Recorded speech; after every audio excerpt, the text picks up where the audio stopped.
వారు ఏనాడు వారి ఆరోగ్యం గురించి, వారి ఆర్థిక పరిస్థితుల గురించి, కుటుంబ సభ్యుల గురించి ఏనాడు కూడా అందశ్రీ గారు ఆలోచన చేయలే.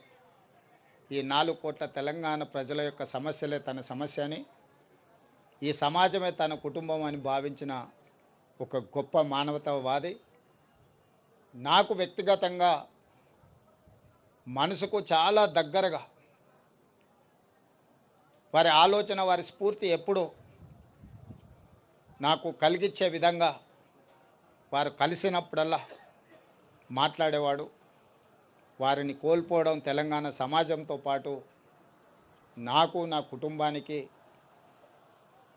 ఒక బాధాకరమైన అంశము. ఏది ఏమైనా తెలంగాణ రాష్ట్ర ప్రభుత్వం అందశ్రీ గారికి గౌరవించడమే కాదు, అందశ్రీ గారికి పద్మశ్రీ ఇవ్వాలి అని గత సంవత్సరం కేంద్ర ప్రభుత్వానికి లేఖ రాయడం జరిగింది. ఈసారి కూడా స్వయంగా ప్రధానమంత్రి నరేంద్ర మోడీ గారిని కలిసి తెలంగాణ ఆత్మగౌరవం, తెలంగాణ గుండె ధైర్యం అందశ్రీ గారికి పద్మశ్రీ ఇవ్వాల్సిందిగా కేంద్ర ప్రభుత్వాన్ని విజ్ఞప్తి చేస్తున్నాం. మిత్రులు కిషన్ రెడ్డి గారిని, బండి సంజయ్ గారికి కూడా నేను సూచన చేస్తున్నా, మీ వంతు ప్రయత్నం మీరు చేయండి.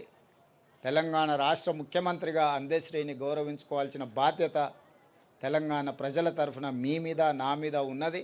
తప్పకుండా వారికి పద్మశ్రీ వచ్చే విధంగా, ఆ గౌరవం దక్కే విధంగా రాష్ట్ర కేంద్ర ప్రభుత్వాలు ప్రయత్నం చేద్దామని తెలియజేస్తూ